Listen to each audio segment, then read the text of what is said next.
You said you don't use email and no phone. How to connect with the fast-changing modern world? I think a lot of what people do with technology is very trivial, actually, and very, it's just filling time. I value the discipline of just doing nothing, and thinking, and just trying to puzzle out what it is you're working on. From the following until now, 20 years passed. So what's the viewpoint or philosophy on movie? I think it was Alan Parker who said all cinema is manipulation. So to call it manipulative is sort of interesting. And I guess the question is, if all cinema is manipulation, which I think it is, it's all choices, and I believe the director has a very strong ability to manipulate the perceptions of the audience. The question is, do you do films where the manipulation is apparent or where it's hidden? So for example, with Dunkirk, a lot of the men on the beach, they were never face to face with the enemy. They were just suffering the ordnance from the enemy. They were suffering the planes coming in and dropping bombs, the mortars and so forth. That fear of the unknown closing in. I'm going to say, okay, I want to involve you in that. I want to let you know that these three different timelines, they're running at different timescales, for example. I want you to be aware of that because I sort of want you to be constantly reminded of the limited point of view of each of the stories, that you're trapped in a subjective experience. What I do is I take that capacity for manipulating your feelings towards time and I put it foreground. That really puts you there with those people on the beach, or puts you in the cockpit of a Spitfire, dog fighting the German planes above the beach. I'm trying to involve the audience consciously in that process, rather than it being invisible manipulation. It's honest manipulation, if you like.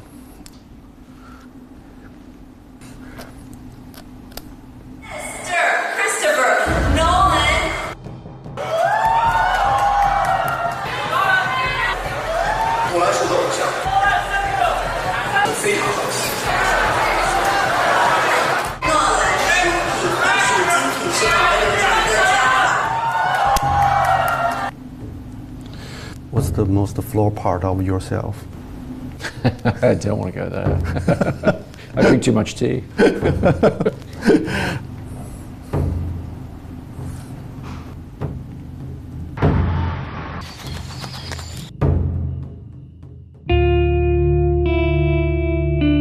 我是个不合时宜的作家，着迷世界的复杂性与个体之力量。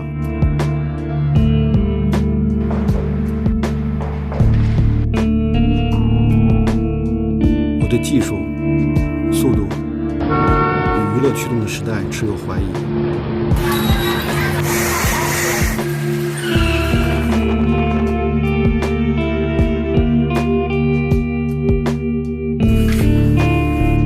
我像个笨拙的发问者，好奇他人的观念与经验。我不喜欢模糊的立场，却也怀疑过分确定的答案。我期待自己是个游荡者，不断拓展知识与情感的边界。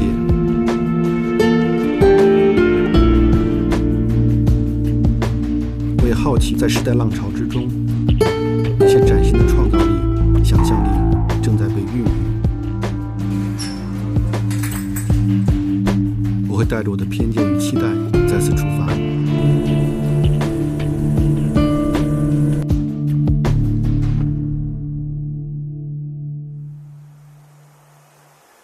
认识这么多年，还有一个话题我一直是回避的，因为就是你巨大的虚荣心哈，就是被卷入公共世界，引起一些不知道这个讨论水平高低的争议。还是你愿意促成这样的争论？有的时候因为我兴趣不强烈，而且我整个过程中，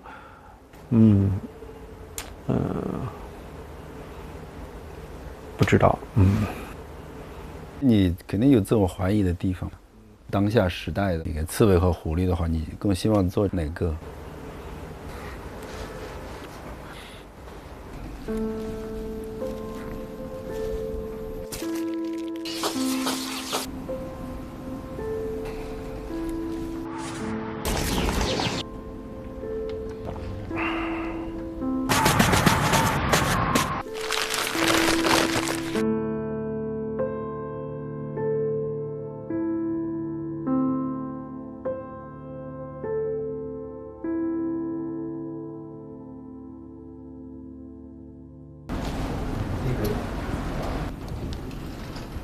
Hey, nice to meet you. Hi. Want some tea? Or you have tea? I brought my own. Thank you. Good. So you must be very tired. Not too bad. I was in Asia anyway, so I'm not jet lagged. Now how about Yeah, we start. Yeah. We start already. Fine. Don't worry.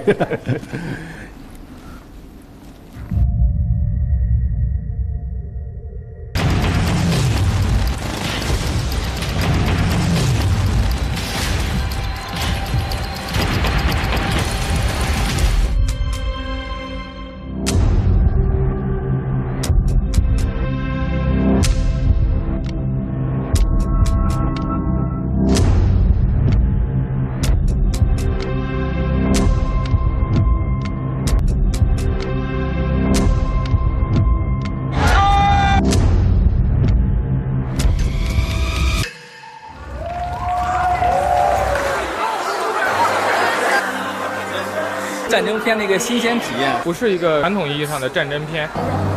拍得很好，有一个很大的问题。很有脑洞，需要有智商的人看。我们都被这个画面给吸引住了。这片子更像 game，就是你是进去的。对对对。你那时候真觉得自己是飞行员。Stand it, 11 o'clock. He's on me. 但你说诺兰的非常独特的控制性呢？它的控制性过强，当然会导致会有一个很好的结果，但也导致了，就是我们想看到的更意外的东西没有出现嘛。你是特别挺诺兰的是吧？肯定打3分吧。那你比如你们分析，就是他成为一个就是那种所谓的上神坛那样的啊，后面那个整个的社会心理原因是什么呢？他的2大方法，一个就是他的叙事，在技术方面他很成功；第二个方法就是哲学。比如说，在这个黑暗骑士，就是在2艘船上，一帮是正常的市民，一个是囚犯，让他们互相拿着这个遥控器可以引爆对方的船只。他其实就是把这样一个哲学史上著名的电车难题拉过来，在讲思想，在讲观念，给你植入一个概念，这样的话给观众的体验是焕然一新的。就很多导演他拍的那种想表达哲学的电影，非常小众、晦涩、深奥，看着就容易睡着的那种。但是诺兰，我从来没有感受过电影原来有这样的功能。可能在这方面，我觉得诺兰的电影是让人感觉到非常值得去推崇的。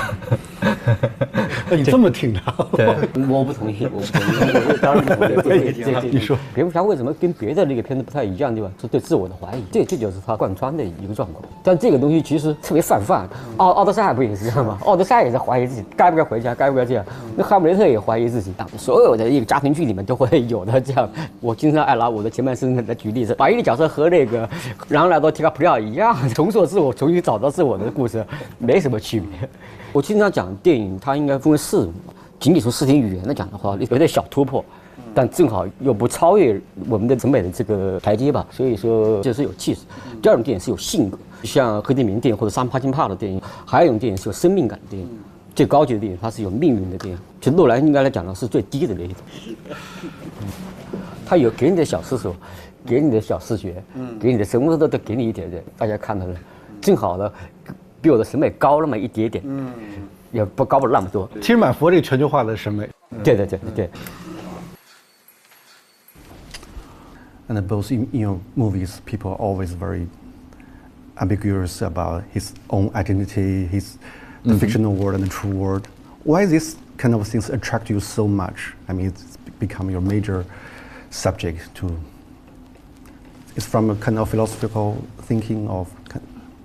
My favorite types of films have always somehow related to the thriller genre. I like that form of storytelling, and because the camera pretends to be objective, yes, but it's not. You know, it's very subjective, particularly if you choose to use it in that way. And so, the great masters of suspense, like Hitchcock and Clouseau, they understood how to manipulate and how to align an audience's perceptions with one character or another, with their sympathies going to one character or another. And I think that stories in which you can't take identity for granted, even the identity of the narrator, who's the good guy, who's the bad guy, you know, it's a fun thing to play with.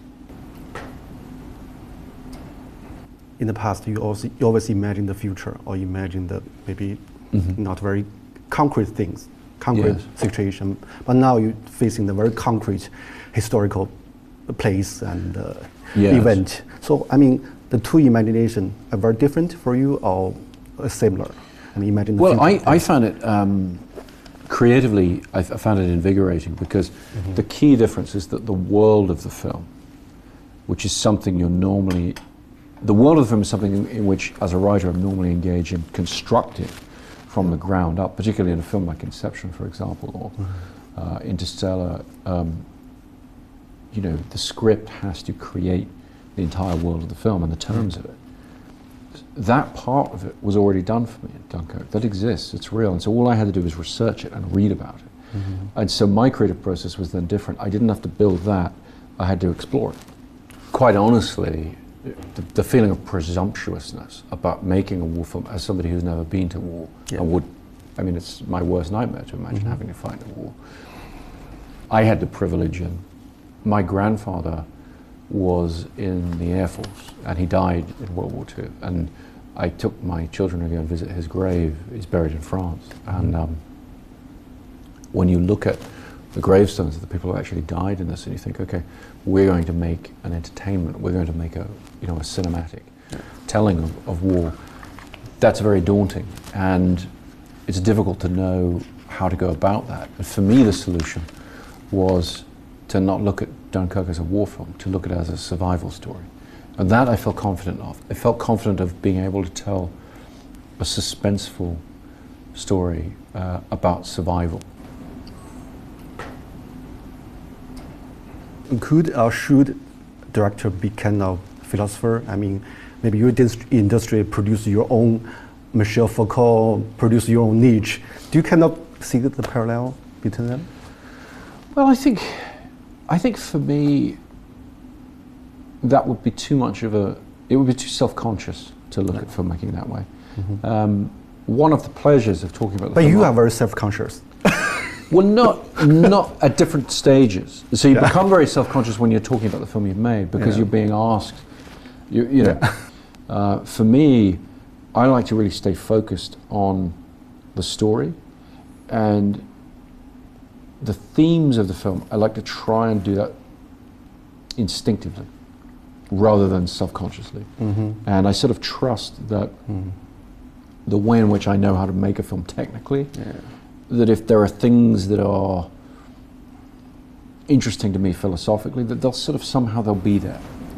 So for example, with Dunkirk, we've tried to make a very intense film that, and that was really the ambition. And so the film's attitude to war, therefore, for me, had to be not self-conscious. I didn't want to make a film that was an anti-war film or a pro-war film or anything. I wanted to make a film that presented my point of view and enjoy that. So from the sounds a little self-indulgent.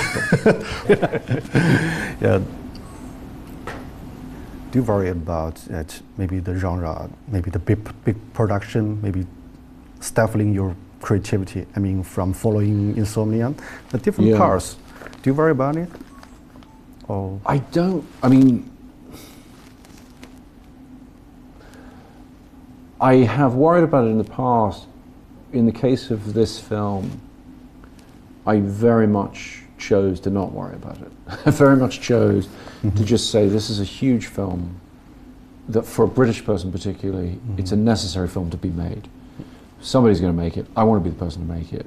And so I'm a responsible filmmaker and I try and, you know, we made the film efficiently. We made it for a good price for the studio and everything. That was our way of kind of dealing with the practicalities. But beyond that, I did not worry too much about the scale. I just said, you know what, we're just going to make the film right, and we need planes, and we need ships, and we need thousands of people, and we're just going to make this film.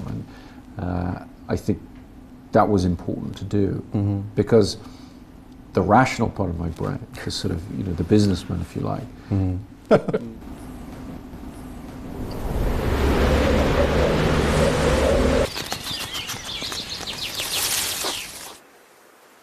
你个人会更欣喜的看到更多的刺猬的出现，还是狐狸的出现？我希望他们他们都会越来越多吧，就是做刺猬越来越难了，变得在这个时代非常难了，就是再也没有一个单一命题可以让你执着下去了。就如果说徐老师这个外表狐狸内心刺猬的话哈，实际上除了虚荣心之外的弱点，还有一点就是他有点贪婪，就是那么多优秀的样本他都想成为，他既想成为本雅明对吧，也想成为梁启超。对，所以我是个非常不成熟的人格。现在好一点了，现在我觉得反正现在我意识到自己的能力有限了，我非常局限性，我只能成为我自己了。我现在开始接受这点了。以前我想成为各种人，现在当然是他自己在不断的这个接收、抛弃，对吧？这个在升华的过程，你中间会希望有一天你终于不提这些人吗？为什么要不提呀？就是他们就是我的一部分，为什么要不提呢？难道每个人不是被上一代人滋养吗？被死去的人滋养才变成现在？就是六经注我嘛，就是那是一个多么瞎扯淡的事儿。康有为那样的人，他就是受到廖平的影响，廖平受到王凯运的影响，每个人都有一套思想脉络，怎么可能假装自己是蹦出来的人呢？而且太阳底下无新鲜事，你能说出多少崭新的东西呢？必须活在这些大师的阴影里。我们必须承认这种阴影，在阴影中创造一点，或者假装创造一些可以超出阴影范围的东西。就像诺兰也在他的传统里面，没有那个 Kubrick， 没有这些 Ridley Scott 这些人，没有诺兰。我觉得我们做这个节目，包括做诺兰也好，我觉得我们都是在寻找某种历史仪式。这些人，他不是突然发生的。可能我不喜欢这个时代的就是很多东西，原因就是大家误以为很多东西是崭新的。就是我可能希望自己是一个给一个时代提供某种就反作用力的人，或者说相反声音的人。对。What's the most flawed part of yourself? I don't want to go there. I drink too much tea.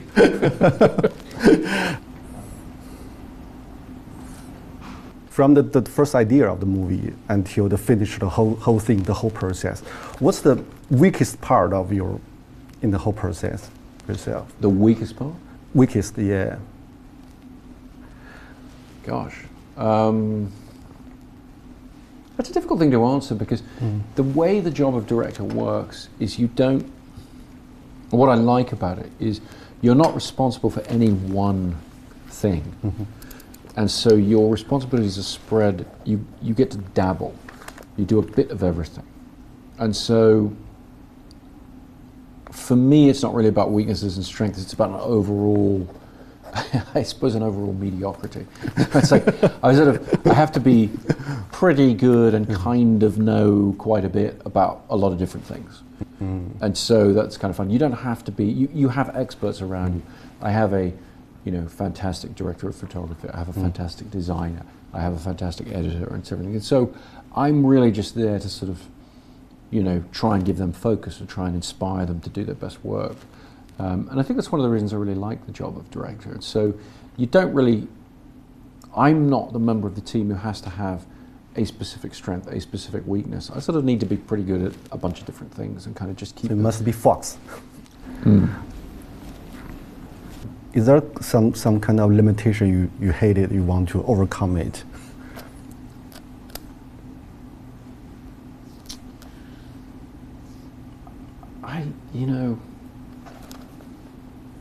You feel very much when you're writing, you feel the limitations of your ability.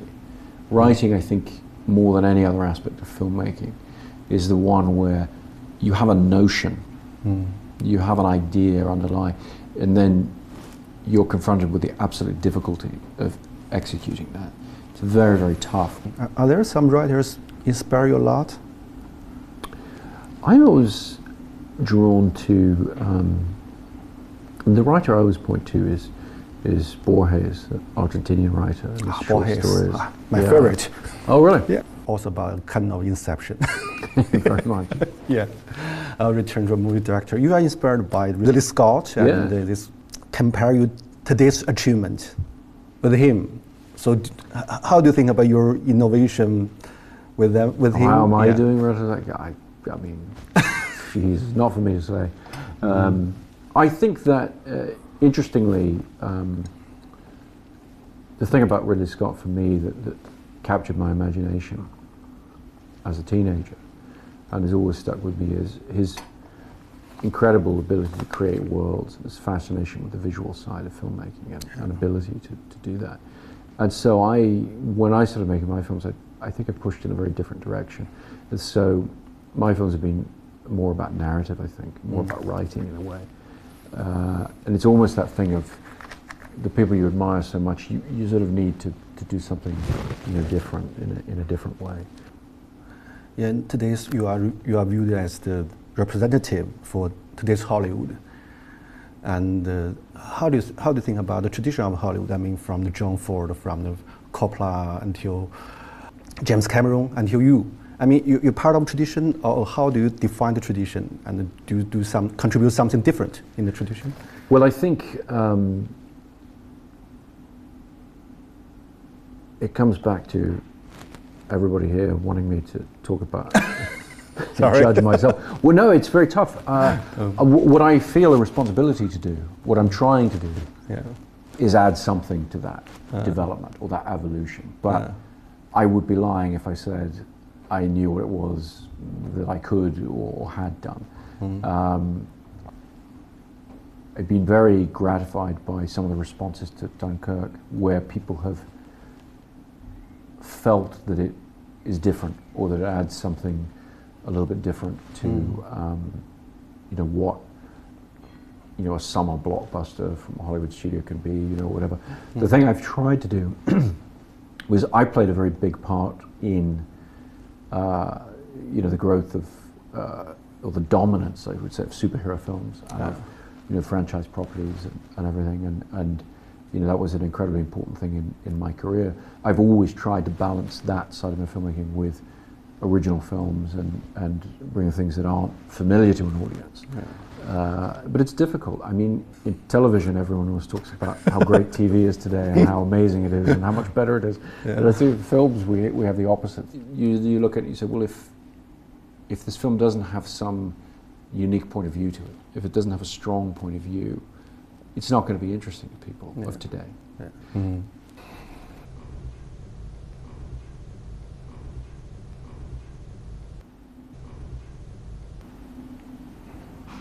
Could you imagine if you were in Dunkirk, what kind of role you will be played? You will be desperate, or you will be hopeful, or brave, or cowed?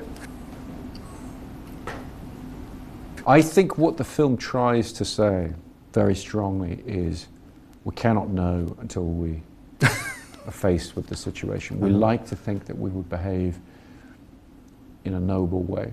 I wanted to be more real than that. Human beings, we're very flawed creatures.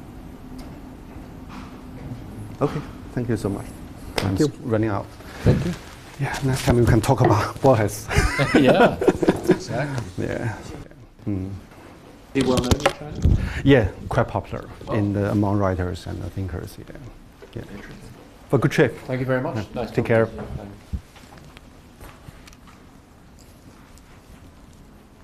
感觉刚刚开始采访结束了。他是个超级自我分析的人，还说我们问他自我分析，他自己就是自我分析的人。他是啊。自我分析可以养成吗？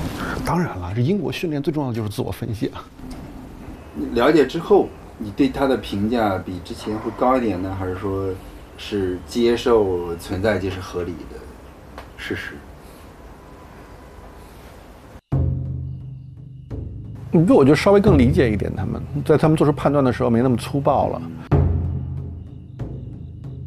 每个人每个行业里面都有他内在的脉络，我们很多外边的人看不到他内在的脉络是什么，所以这过程中帮我更理解了一些内在的脉络，其实也是帮我更理解这个社会的构成嘛。看你一直在做技术，是现诺兰的。他不是思想家呀，你不要就是我们不能把诺兰当成一个思想家来看待，因为这个时代可能不产生那样的人，就时代的创造力是变化的，有的时代是通过一种连续性，刚才不说了那个 hedgehog 那个刺猬是一种 consistent 那种连续性、一贯性，然后一种甚至一种强大的单一性带来一种力量。这个时代创造力可能是通过这种不连续性、不断的更新性、不断的那种就探求不同的这种领域、不同的角色扮演性来完成创造力的。所以创造的这个模式不一样。他的访谈最直接的感受，我想是不是我们对更具体的知识的无知和不了解和缺乏兴趣，使我们产生了对单一解释的一种巨大的迷恋。这背后是我们非常深沉、非常强烈的知识上的懒惰。